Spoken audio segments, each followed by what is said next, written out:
जी भाई, हम एक्सरसाइज 3.2 और उसका क्वेश्चन नंबर 2 का पार्ट नंबर 1 सोल्व करने जा रहे हैं, जिसमें हमारे पास फंक्शन है 1 over square root x plus a और 1 over square root x plus b into d x है। तो इसको इंटीग्रेट कैसे करना है। अब ये आपके पास फ्रैक्शनल फॉर्म है। सबसे पहले आप इसको नीचे वाले फंक्शन का कॉन्जुगेट लेकर इसको मल्टीप्लाई भी करेंगे और इसको डिवाइड भी करेंगे। रैशनलाइज करने जा रहे हैं सबसे पहले हम इसको। तो जैसे हम इसको रैशनलाइज करेंगे तो हमारे पास x plus a minus x plus b divided by x plus a x plus b into d x.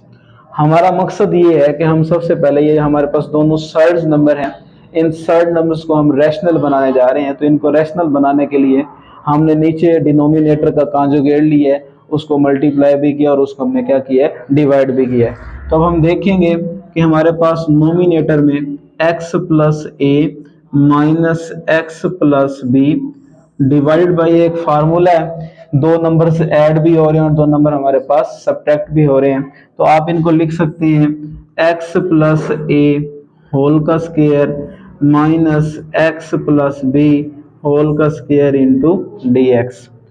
अब आप देखें, इन्हें लिख सकते हैं x plus a minus x plus b. तो ये स्क्वायर स्क्वायर रूट को कैंसिल कर देगा, तो x प्लस ए माइनस हमारे पास क्या आ जाएगा, x plus b d x. आप लिख सकते हैं square root x plus a square root x plus b divided by x plus a minus x minus b into d x. तो x x से हमारे पास क्या हो जाएगा, कैंसल हो जाएगा। इसको हम लिख सकते हैं square root x plus a minus square root x plus b divided by a minus b into d x. अब ये a और b जो दो नंबर हैं ये हमारे कांस्टेंट नंबर हैं, हमने तो इंटीग्रेट करना है विद रिस्पेक्ट टू x। तो इसलिए जो हमारे कांस्टेंट नंबर हैं इनको हम अलग कर लेंगे। इन्हें हम लिख सकते हैं 1 ओवर a माइनस बी, और एक बार आप इंटीग्रेट करें x plus a 1 over 2 minus x plus b 1 over 2 d x. अब देखें एक पावर फार्मूला यहाँ यूज करेंगे, यहाँ भी हम क्या करेंगे, पावर फार्मूला यूज करेंगे।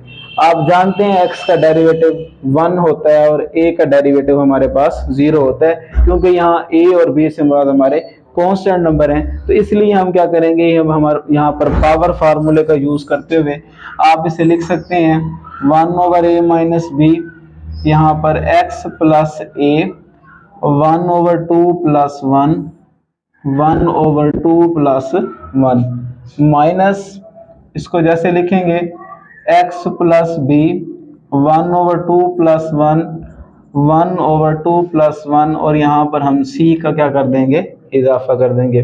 तो आप इसे लिख सकते हैं 1 over a minus b x plus a, add करेंगे तो ये हमारे पास क्या आ जाएगा 3 over 2 divided by 3 over 2 minus x plus b 3 over 2 divided by क्या आ जाएगा हमारे पास 3 ओवर 2, और सी का हम इसे क्या कर देंगे, इजाफा। आप इसे लिख सकते हैं 1 ओवर 2, ये जाके हमारे पास हो जाएगा 2x plus a 3 over 2 over 3 2 over 2x plus b 3 over 2 over 3, और प्लस सी का हम क्या कर देंगे, यहाँ पर इजाफा कर देंगे। तो आपके पास ये आंसर है 1 over a minus b into 2 over 3 x plus a 3 over 2 over 3 minus 2 into x plus b over 3 over 2 over 3। ये आपका जी एक क्वेश्चन नंबर 2 का पार्ट नंबर 1 3.2 और उसका क्वेश्चन नंबर 2 का पार्ट नंबर 2 सोल्व करने जा रहे हैं। गिवन क्वेश्चन एक स्पेशल क्वेश्चन है। आप जरा गौर से देखें कि यहाँ दो नंबर डिवाइड हो रहे हैं, लेकिन ये एक फ्रैक्शन जो है आप लोगों ने पढ़ रखा है कि फ्रैक्शन की दो टाइप्स होती हैं, एक फ्रैक्शन प्रॉपर होती है और एक हमारे पास फ्रैक्शन इम्प्रॉपर होती है। तो ये जो गिवन फ्रैक्शन है ये हमारे पास इम्प्रॉपर फॉर्म है। इम्प्रॉपर तब बनता होता है कि जब हमारे पास डिनोमिनेटर और नोमिनेटर का जो पावर हो अगर सेम हो, तो फिर वो हमारा जो फंक्शन की जो हमारे पास जो क्या कहते हैं फ्रैक्शन होती है, हमारे पास क्या कहलाती है, इम्प्रॉपर कहलाती है।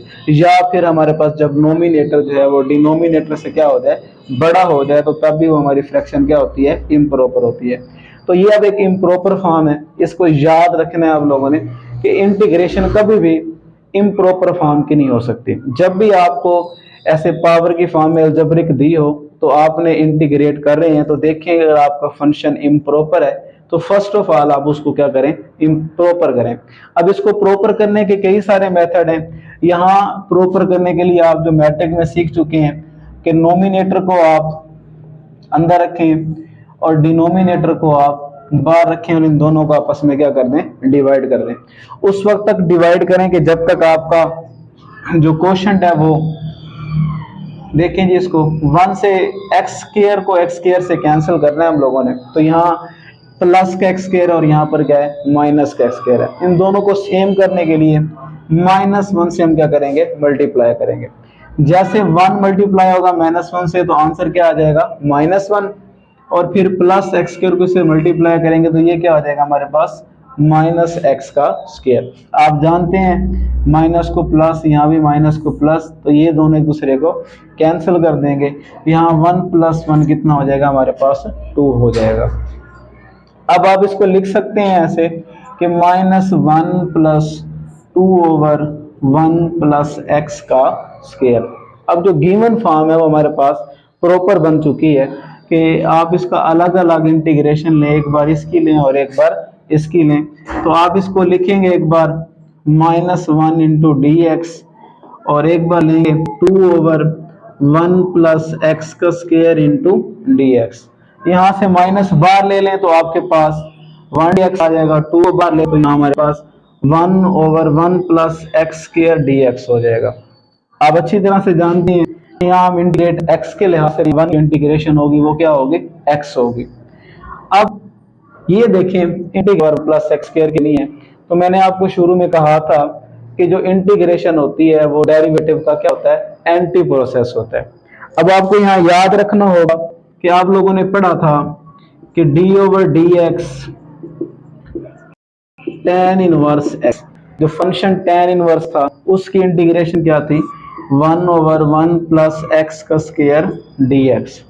अब देखें यहाँ अगर हम इंटीग्रेशन अप्लाई करते हैं, यहाँ भी इंटीग्रेशन क्या कर दें, अप्लाई कर दें, तो ये इंटीग्रेशन डेरिवेटिव का क्या है, एंटी प्रोसेस है, तो ये कैंसिल कर देंगे। तो यहाँ क्या आ जाएगा, tan 1x + c is equal to क्या हो जाएगा, 1/1 + x का स्क्वायर dx। तो आप याद रखेंगे कि 1/1 + x² की जो इंटीग्रेशन होती है वो क्या होती है, tan 1x। तो आप यहाँ पर पुट कर देंगे 2 tan 1x + c। तो ये हमारा क्वेश्चन नंबर 2 का पार्ट नंबर 2 सोल्व हुआ। तो हमारे पास है 1 dx/x + a + √x, और यहाँ कुछ कंडीशन दे रहा है कि x बड़ा हो 0 से और a भी बड़ा होना चाहिए हमारा किससे, 0 से। क्योंकि अगर x 0 से बड़ा होगा इसका मतलब ये है कि वैल्यू हमारी 0 1 होनी चाहिए, 2 होनी चाहिए, या क्या होनी चाहिए, 3 होनी चाहिए। अगर ये दोनों नंबर 0 हो जाएंगे, x भी 0 हो जाए और a भी क्या हो जाए, 0 है, तो 0 + 0 क्या होता है, 0, और यहाँ पे क्या आ जाएगा, 0। तो आप अच्छी तरह जानते हैं अगर डिनोमिनेटर में 0 आ जाए तो फंक्शन क्या हो जाता है, अनडिफाइन हो जाता है। तो इसको डिफाइन करने की पहली बात यही है कि गिवन फंक्शन में x भी क्या होना चाहिए, बड़ा 0 से होना चाहिए और a भी बड़ा किसी होना चाहिए, 0 से। ये फंक्शन को डिफाइन करने की एक शर्त है। अब हम लोगों ने इसको इंटीग्रेट करना है, तो आप इसको लिख सकते हैं 1/√x + 1 + x × dx।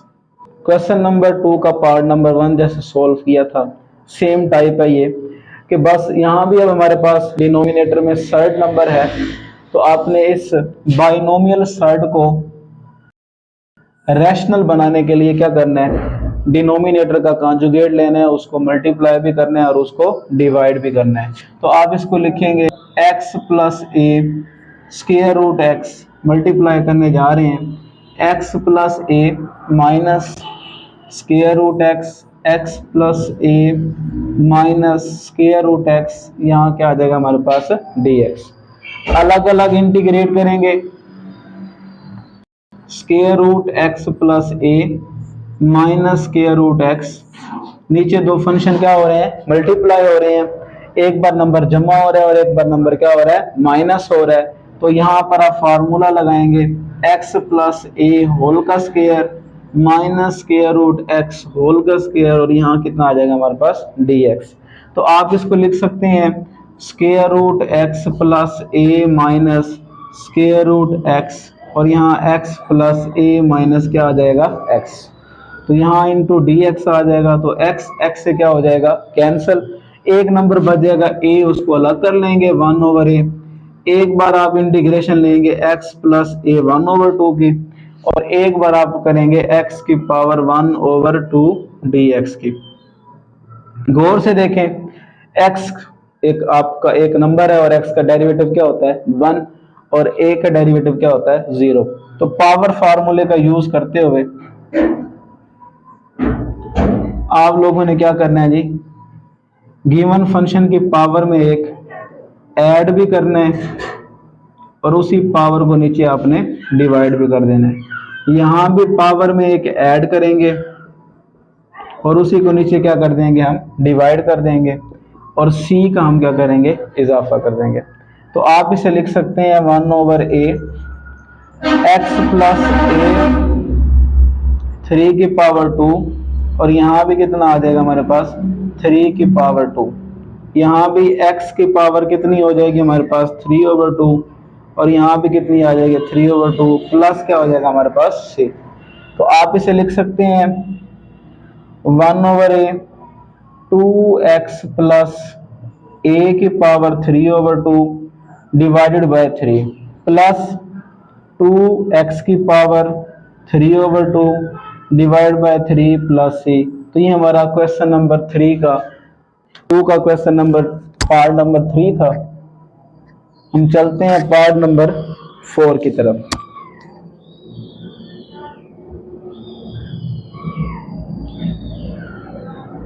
a minus 2x और पावर हमारे पास कितनी है 3/2 dx। अब देखें फिर फंक्शन है और फंक्शन की पावर है। जब भी देखें एक फंक्शन हो और उसके ऊपर उसकी क्या हो, पावर हो, तो ज़हन में आ जाना चाहिए कि यहाँ हो सकता है कि एक फंक्शन और आगे उस फंक्शन का क्या मौजूद हो, डेरिवेटिव मौजूद हो। तो आप देखें a माइनस 2x, तो जानते हैं a का डेरिवेटिव क्या होता है 0, और 2x का डेरिवेटिव क्या होता है 2, 2x का डेरिवेटिव क्या होता है 2। यानी आपने अंदर वाले फंक्शन का डेरिवेटिव सोचना होता है, देखना होता है कि क्या अंदर वाले फंक्शन का हम डेरिवेटिव बना भी सकते हैं या नहीं। अब देखिए आगे फंक्शन का डेरिवेटिव मौजूद नहीं है। यहाँ एक बात अगर आप नोटिस करेंगे कि मैं कह रहा हूं कि इस फंक्शन का आगे डेरिवेटिव होना चाहिए, लेकिन लिखा हुआ तो नहीं है। अब याद रखें, जब हमें खुद से डेरिवेटिव बनाना होता है तो याद रखना कभी भी वेरिएबल को ना तो मल्टीप्लाई करना है, ना ही वेरिएबल को डिवाइड करना है, और ना ही आपने वहां पर ऐड करना है, ना ही क्या करना है सब्ट्रैक्ट करना है। खुद से कोई चीज जब आप यहाँ ऐड या सब्ट्रैक्ट करेंगे वो कांस्टेंट नंबर का सहारा लेंगे। ऐड कर सकते हैं तो क्या कर सकते हैं, कांस्टेंट नंबर को ऐड भी कर सकते हैं और कांस्टेंट नंबर को डिवाइड भी कर सकते हैं, उसको ऐड भी कर सकते हैं और उसको सब्ट्रैक्ट भी। अब जैसे a माइनस 2x है तो a का डेरिवेटिव कितना है 0, और 2x का डेरिवेटिव कितना होगा 2 माइनस 2। तो यहाँ इसका डेरिवेटिव बनाने के लिए -1/2 से किया डिवाइड, और अब यहाँ a माइनस 2x पावर कितनी है 3/2, और 2 से क्या कर दोगे -2 से मल्टीप्लाई, कि a माइनस 2 इसके इंटरनल फंक्शन का जो डेरिवेटिव बनता है वो -2 बनता है। वो मैंने डिवाइड भी किया और वो मैंने क्या किया है मल्टीप्लाई भी किया, कि गिवन फंक्शन के डेरिवेटिव को मल्टीप्लाई भी किया करें और उसके डिवाइड भी करें। तो देखें जी एक्सरसाइज 3.2 स्टार्ट है और उसका हम क्वेश्चन नंबर 2 का पार्ट नंबर 5 सोल्व करने जा रहे हैं, जिसमें हमारे पास है अगर 1 प्लस ई की पावर एक्स की होल की पावर 3 डिवाइड बाई ई की पावर एक्स हो। अब देखिए मैंने आपको शुरू में बताया था अगर कोई दो नंबर डिवाइड हो रहे हो तो फर्स्ट ऑफ ऑल आपकी जो तवज्जो हो, जो आपकी ऑब्जर्वेशन हो, ये होनी चाहिए कि कहीं नीचे वाले का ऊपर डेरिवेटिव तो नहीं बन रहा, लेकिन ऊपर वाला फंक्शन खुद भी किसकी फॉर्म में है, पावर की फॉर्म में। सबसे पहले इसकी पावर को हम क्या करेंगे, सिंप्लीफाई करेंगे।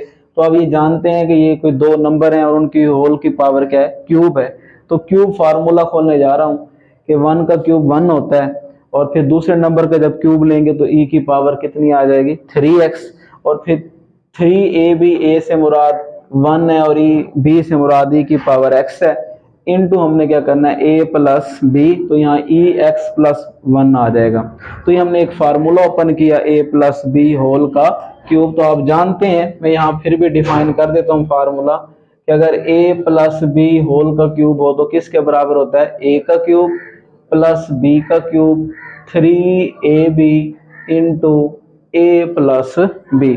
तो यहाँ आप अच्छी तरह से जानते हैं 1 से मुराद a है और e की पावर x से मुराद b है। जैसे ही हम फार्मूला ये ओपन करेंगे तो ये हमारे पास आ जाएगा 1 e की पावर 3x इन प्लस 3 की पावर x इंटू e की पावर x प्लस क्या आ जाएगा, 1 आ जाएगा।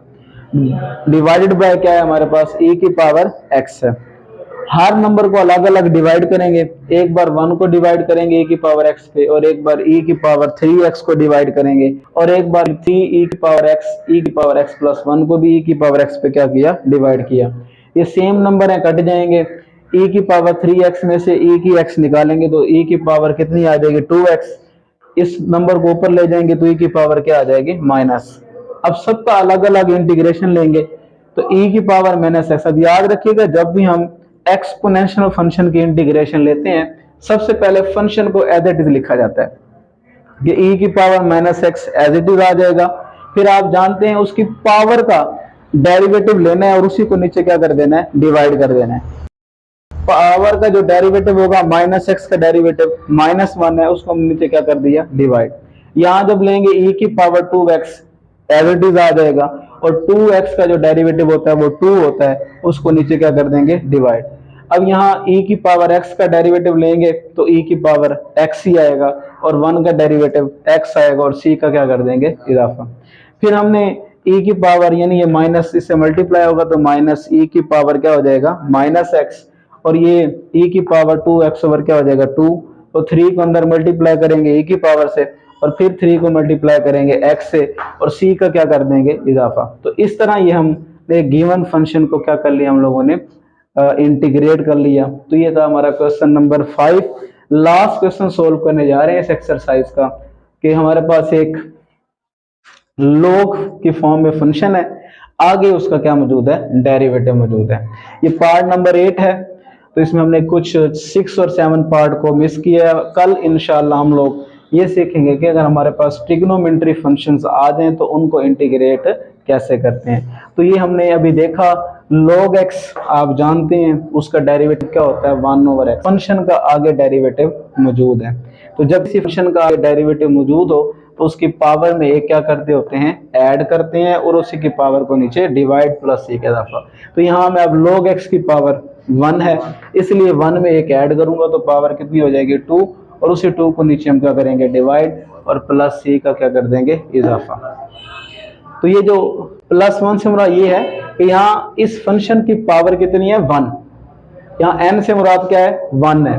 तो जब 1 में 1 ऐड करेंगे तो आंसर कितना आएगा, 2। तो यानी यहाँ आप बच्चे ये देखें भाई, यहाँ इसका कोई भी पावर नहीं है ना, तो इसकी पावर यहाँ n से मुराद क्या है, 1 है। तो इसमें एक और एक ऐड करेंगे तो वो कितना हो जाएगा, 2, और उसी की 2 को नीचे हम क्या कर देंगे, डिवाइड, और प्लस c का क्या कर देंगे, इजाफा। तो ये आज का आप लोगों का होमवर्क है, ये आज की डायरी है। आप लोग तमाम लोगों ने इसको, इस टास्क को कंप्लीट भी करना है, अपने नोट्स भी बनाने हैं, और जिस जिस को कोई मसला हो कोई तो मुझसे शेयर कर सकता है।